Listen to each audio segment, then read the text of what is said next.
Today, we're digging into something huge, artificial intelligence, specifically ChatGPT. But not just the tech side. No, we're looking at it through a really interesting lens, how you can use it for business networking and actually building community, real connection. We've got some source excerpts that lay out this vision. It's about blending AI's efficiency with, well, that essential human touch. It's enhancing relationships, the source suggests, definitely not replacing them. Right. So our mission for this deep dive, we want to unpack how AI tools can genuinely become partners in networking. And explore these concepts the source brings up, like AI party platforms. Yeah, and the AI go-givers. Intriguing stuff. So if you've ever felt maybe overwhelmed by a networking follow-up or just wondered how AI fits into building real connections, Then this deep dive should be right up your alley. let's jump in. Okay, so let's unpack this. The material kicks off explaining how ChatGPT, specifically, really opens doors for business networking. Yeah, it frames AI as a powerful tool, but, one you need to use strategically. It doesn't just say use AI, it gets practical. Right. It highlights specific uses. And the first big challenge it tackles is something I think almost everyone struggles with. Oh, yeah. That follow-up after you meet someone new, like at an event. Ugh, yes. The pile of business cards, the great chats, and then silence. The follow-through just doesn't happen. The source basically says ChatGPT can be a game changer right there. How so? Not just generic emails, I hope. No, that's the point. It helps craft personalized follow-up messages. You feed it some details from your chat, maybe, Yeah. and it helps you remember specifics or suggests relevant points, making that email or text feel, tailored and thoughtful, not just a template. So it's like enabling personalized engagement, but efficiently. So you can focus on the deeper, more strategic stuff. That's exactly it. It talks about using AI to automate those first touches, or even just scheduling check-ins down the line. So relationships don't go cold. Right. It keeps things consistent. It directly addresses that follow-up problem, that inertia, positioning AI as a way to keep the momentum going in your network. Okay, makes sense. Now here's where it got really interesting for me. The source brings up podcast listening, but not just for learning. It calls it a game changer for your networking strategy. How does it connect those dots? Well, the idea is simple enough. Listening to podcasts gives you this constant flow of fresh ideas, insights relevant to your work. Stuff you can listen to anywhere, right? While commuting, walking. Exactly. And you jot down notes, maybe ideas that spark something. And those notes, they become networking fuel. That's the connection. The source suggests taking those nuggets and turning them into, say, social media content. Sharing a key takeaway you heard. Okay, sharing knowledge. Or even more directly, using them in your actual networking conversations. Imagine chatting with a contact. Yeah.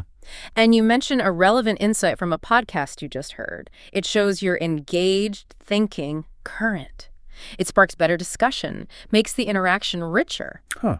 So it's about weaving that new knowledge from listening right into your networking.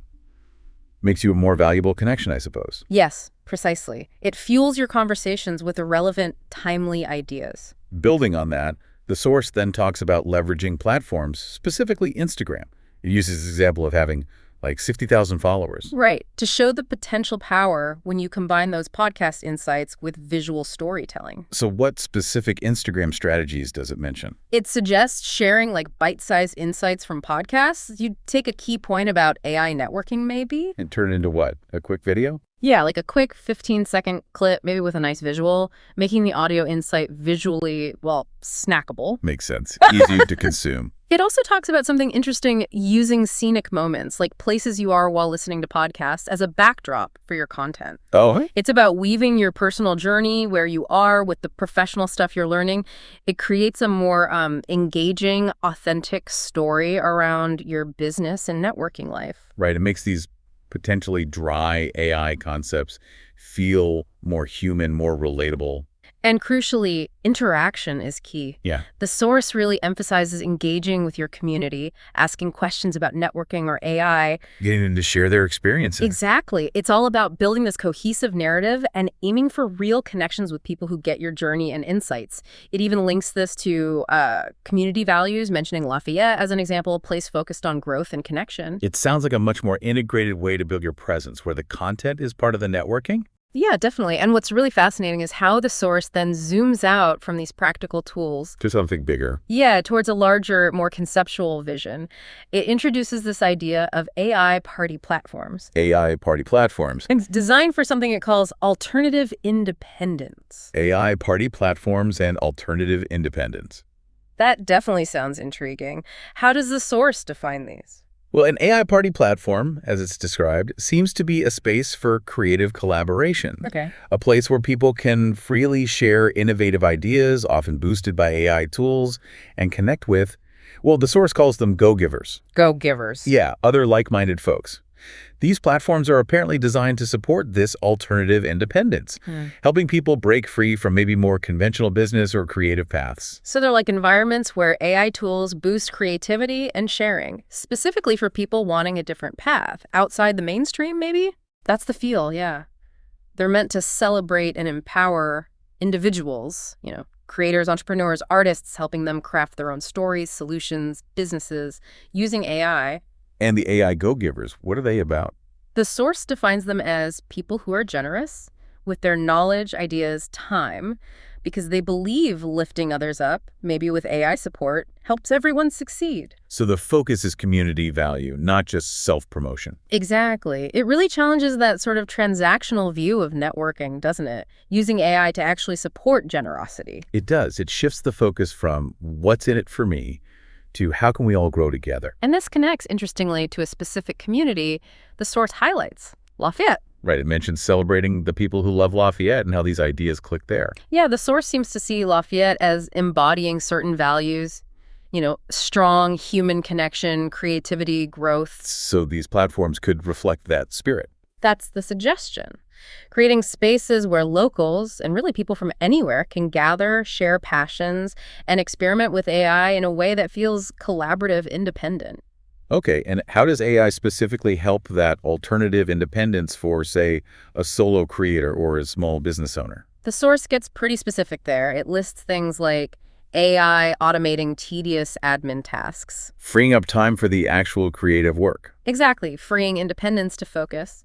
Also, enhancing communication, helping them have more meaningful interactions with their network or customers. Makes sense. And helping them build and maintain their online presence, engaging authentically, maybe through personalized content or outreach aided by AI. So AI isn't just about cutting costs. It's positioned as a tool for, liberation. Yeah. Giving independent folks more control. That really seems to be the core idea, enabling people to thrive outside the usual structures. And these AI-powered spaces, they're not just content hubs. No, the source is clear. They are channels that build community. So bring it back to the ChatGPT networking. This means using these platforms to connect with others who are also passionate about AI, creativity, human connection. Absolutely. The goal isn't just generating leads. It's about cultivating real relationships, offering support, maybe even coaching others on using AI tools. Celebrating successes together. Yeah, the source actually calls it networking, becoming a feedback loop of giving and receiving. That's a much more dynamic, vibrant picture than just swapping contact info. Definitely. And it mentions interactive events, too. Yes, the source talks about possibilities like virtual parties, AI-assisted brainstorming sessions. Where AI helps structure the ideas. Cool. Yeah, or creative workshops, live Q&As. They're framed as fun, inclusive ways to learn together, boost creativity, and really celebrate that independent spirit powered by AI. So AI helps create spaces for productive work and genuine connection and, fun. Yeah, but what's maybe the most striking part of the source material is how it keeps circling back to the human element. That's presented as the most powerful force in all of this. It talks about those AI go-givers using AI to elevate the human experience. And that phrase, infusing love, you don't hear that in tech discussions much. No, you really don't. But the source presents it as a core philosophy. It argues AI isn't just about efficiency. It's a tool. Right. A tool that, when guided by human intention rooted in compassion, community can foster deeper connections, empower real growth. And it actually says infusing love into business practices for true sustainability. Yeah. So the mission isn't just profit or productivity. It's framed as helping people connect with their potential through AI, transforming things in heart-centered ways. That's a big claim. It is. The key idea seems to be that human intelligence guides the AI. It processes the AI's capabilities with a specific intention to infuse creativity, resilience, and yes, love. So AI amplifies human connection and creativity, not replaces it. That's the vision. The source even describes the environment for this, the AI supercampus, as a place where networkers learn and thrive using these methods.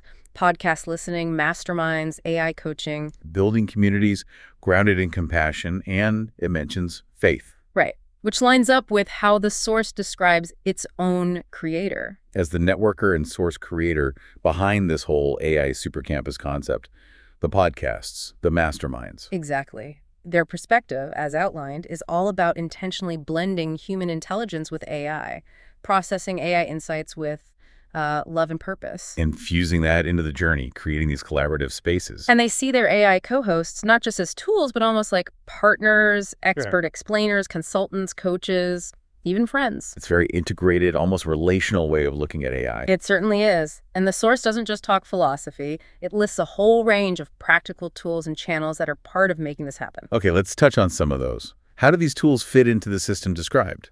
Well, beyond the obvious, like email and texting for those personalized follow-ups, it mentions using YouTube and other media sites for sharing stories and insights. Publishzilla gets a mention. And local business networking is still key. Foundational, yeah. But with AI enhancing those connections, then bringing it online using our AI party platforms, LinkedIn, Instagram. And on Instagram, it's specified using videos, right? And AI explainers. Yeah, using videos, leveraging AI co-pilots as explainers, even using audio from AI co-hosts sometimes. Interesting. It also listed things like smartphone features, Siri for check-ins, RSS feeds. Right, for staying updated, databases for organizing contacts like journalists. And Gamma for graphic explanation. Yeah, helping make complex ideas clearer visually within the network. And of course, the AI co-host discussions themselves are presented as channels for deeper thinking, debate, collaboration. Wow. Okay. So it's a whole ecosystem of tools, all working together to support this philosophy of AI-boosted human connection and independence. That's the picture painted. And logically, all of this leads up to a clear invitation in the source, a call to action for you, the listener. Okay, what's the invitation? The source invites you to subscribe free to the AI Supercampus. And what does subscribing get you, specifically? It says you get exclusive access to their podcast, deep dives focused on ChatGPT networking, and learning how AI can help you connect, grow, and thrive in this particular way. And how easy is it to sign up? Is there a catch? The source really stresses the simplicity. The website is theaisupercampus.com, and you register with just your email. That's it. No other info needed. That's what it says. Completely free access. So free to join, nothing to lose, potentially a lot to gain if this approach speaks to you. Right. And it also encourages following on Instagram for more tips and inspiration around this AI networking and community building idea. The overall message seems to be about realizing your business vision. But doing it with both AI and heart. That's the key combination presented. Okay. So pulling all this together from the sources we looked at, what's the big takeaway from this deep dive? I think it really asks you to shift your perspective on AI. It's arguing it's not just this cold, efficient machine. More than automation. Yeah. According to the source, when you deliberately infuse it with human intention, creativity, a community spirit like those Lafayette values, it mentions AI can become this powerful amplifier. Amplifying our ability to connect, collaborate, grow, but authentically, valuing the relationships. That's the core argument. That idea of AI go-givers and consciously infusing love into how we use tech and do business, it definitely pushes back against the usual way of thinking, doesn't it? It really does. It makes you think about the why behind using the tech, beyond just speed or profit. Puts human values right at the center of it all. You know, the source uses phrases like thinking deeper, thinking bigger, growing richer with AI, suggesting benefits beyond just the material. And it specifically talks about using AI for real discussion and conference and argumentation and debate, not just, quote, a shallow verbal duel. That's a powerful distinction. It is. So what possibilities does that framing open up? Could AI actually help us engage in deeper, more constructive dialogue, more collaborative discovery within our networks and communities, instead of just quick info swaps? Could it actually help us understand each other better? Exactly. It's definitely a provocative thought to leave things on based on this material. A really interesting question as these tools keep developing. Well, thank you for joining us for this deep dive into these really quite thought-provoking sources. Yeah. We hope it's given you maybe a new angle on the potential of AI for connection and community building.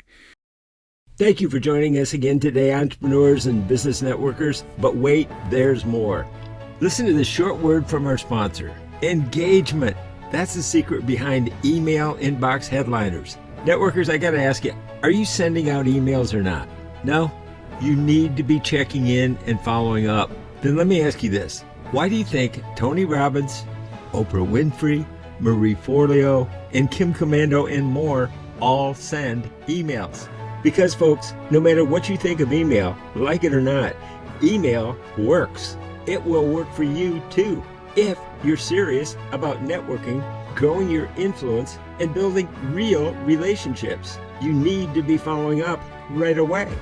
I'm Mike Hayes, founder of Cross-Group Networking Strategy Training to grow all groups. I host podcast listening courses on the AI Super Campus, and I'm a longtime media veteran, starting with NBC TV and radio networks in New York. I've interviewed and studied the world's greatest communicators, including people who have become presidents of the United States. And right now, the United States government has launched the $500 billion AI communication movement. Whether you realize it or not, you're already involved. That's why I chose Mail Softly.